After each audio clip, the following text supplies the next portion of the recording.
Hello, everybody. Vance Patchley reporting, and welcome to the Weak Link, TuxCare's live security briefing, where we brief you on recent cyber attacks across the stack.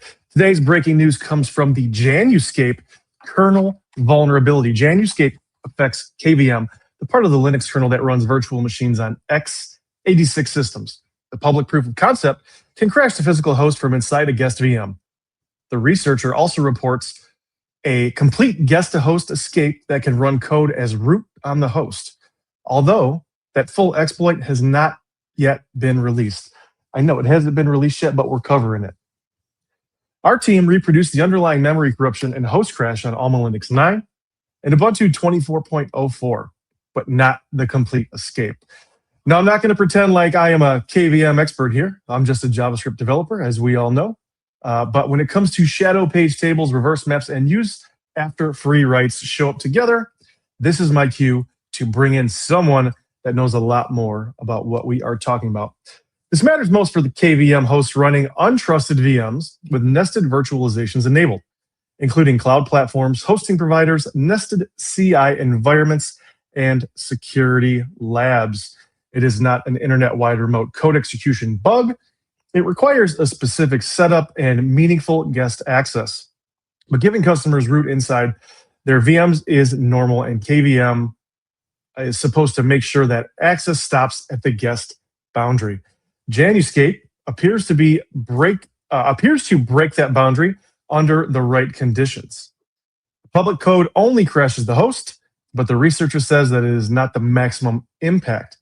Januscape, not to be confused with January, the month, also requires a separate fix from the related CVE 2026-46113. So hosts need both patches. To explain this and what this actually means, who is exposed, and how teams should respond, let's bring in Pavel Tokarev, our senior security correspondent. Hey, Pavel, how are you doing today? Nice to meet you, Vance. Again, we meet again. We'll be doing a lot of this. Yeah, since we met last year. Yep, there's going to be a lot of these happening. So thanks for coming on as our senior kernel reporter here at the Weak Link. Before we get into the weeds, what is Januscape in plain English? Yeah, as you already explained, it's as always, it's a bug. It's a bug in KVM, kernel-based virtual machine module, part of kernel. And that part of Linux, it runs virtual machines and keeps its own private map of each guest memory. So it's supposed to keep virtual machines isolated from the host memory specifically. So, and the bug itself allows under certain carefully controlled sequence of mapping changes, allows KVM to reuse the wrong kind of internal tracking page in the memory, and that leaves a stale reference pointing into memory KVM later frees and use after free in host kernel memory. So the public demo is, as you already mentioned, turns that into host crash. But the researcher who presented this demo, he claims that the same primitive, the same exploit, the same process can be built into a full escape, which means the process will be running on host as a root. And the white liner here is a guest is supposed to be in a sandbox, a guest operating system on a VM, but this exploit lets the box safely corrupt the machine, corrupt the memory, which KVM is supposed to be to contain. Yeah. Wow. Yeah, that doesn't sound like a good thing. Every time I think of KVM, I think of a whole different thing when it comes to actual hardware. But that's great information. So this is being described as a major breaking news event in the Linux world. And we all kind of have our hand in the Linux world. It's what you do. You are our senior kernel reporter. Why is this getting so much attention, this specific vulnerability? Well, the whole premise of KVM, of virtualization, is this boundary. So this exploit attacks the guest host boundary, which is and should be protected. Like a lot of things are based on that. And I mean, it's been safe so far, and because the real VM escapes on the host are rare, like incredibly rare. And this one reportedly works not only on Intel but also on AMD machine, which makes it the first ever public guest-to-host escape reported. So POC, as we already discussed, as we mentioned, can crash a physical host from inside a guest, but the researcher claimed that a full root escape is possible. It just hasn't been released. And most importantly, most bizarre, that this has been sitting, has sat inside the kernel core for like 16 years. So a huge set of kernels and enterprise distributions are affected. Wow. Well, let's talk a little bit about impact and who's affected. So this is described as a guest escape to host root. This has nothing to do with plants and botany, right? It's a different root system here. That's a joke for all the viewers. What does this actually mean at the end of the day? Again, as I said, like VM is supposed to be isolated from the host and from other guests, from other VMs, right? Yeah, even root inside your own VM should only control this VM, right? But an escape means this boundary is crossed, and you can execute, presumably, on the host underneath. So the host root means control of the hypervisor and potentially access to every other workload, to every other machine running on this hypervisor, on this host. Importantly, POC we know of demonstrates only crash, but the full root escape is reported. So potentially we'll see a POC or a working exploit which can escape into host and take over other machines, other VMs. Well, that's something that we don't want to do. I'm glad we're kind of working on that. What makes this different from a normal local privilege escalation? And I know we talk about this in other vulnerabilities as well, but what makes this one different from that scenario? The escape part. The escape part. So when we think about local privilege escalation, we think about like some process running on host already. But this is not the case here. This is where we talk about like process running on the VM and escaping into host. So breaking this boundary which KVM is supposed to guard. And the problem here is that cloud providers, for example, they routinely hand customers root access inside their VMs, which is considered safe generally because KVM is supposed to stop this access. To create this boundary. Januscape, it's like two-faced Janus, right? Undermines this boundary, which is why the blast radius here includes the hypervisor and potentially all other hosts, all other VMs, all other guests, not just the host user. Gotcha. Okay. Who should be losing sleep over this, and who can relax? For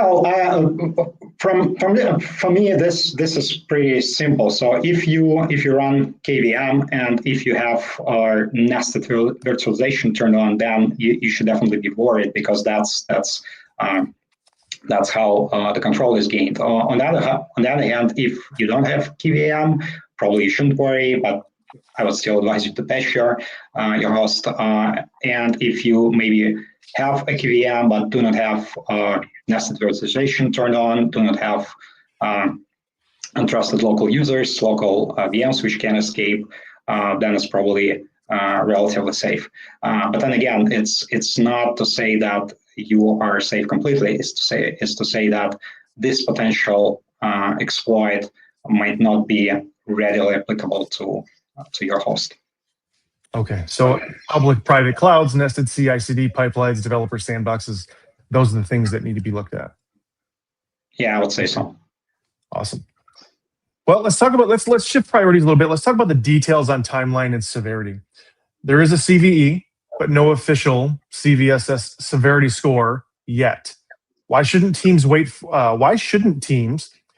that score before acting? You would think they would want to act with a sense of urgency, right? And that's what we're trying to do, is acting with a sense of urgency. Absolutely, I am completely with you on that. But I think we need to step back here and to understand like how critical is this, because like the upstream, there is an upstream fix, so you can patch now, right? But the fix was developed some time ago.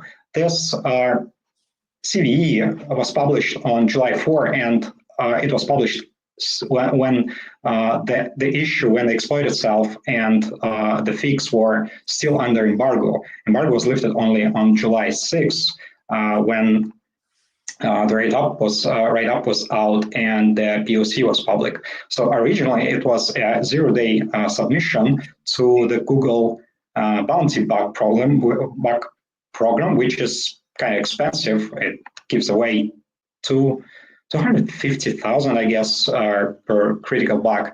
And but now it's not a zero-day vulnerability anymore. It's an N-day. The fix exists. The details are public, and basically the clock is running for everyone to write or reproduce, if they know, this exploit. So you shouldn't be waiting for the score to be published, because CVE is there. They just, this government body, they didn't finish the paperwork to assign the score, but we know that it's like the exploit is pretty serious. So, and it's, at least from the crash perspective, kernel crash perspective, it's real. It's been reproduced. So I don't think anyone should be waiting for the score to be assigned for, this colorful box whenever you're looking for it. Well, I definitely agree. Sense of urgency is key, especially in cybersecurity, what we do.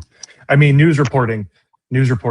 How does Januscape relate to CVE 2026-46113? And could a team that patched that one still be exposed? Well, simple answer is yes. Although they are both used after freeze involving stale shadow pages and reverse map, and it is in the same KVM MMU code.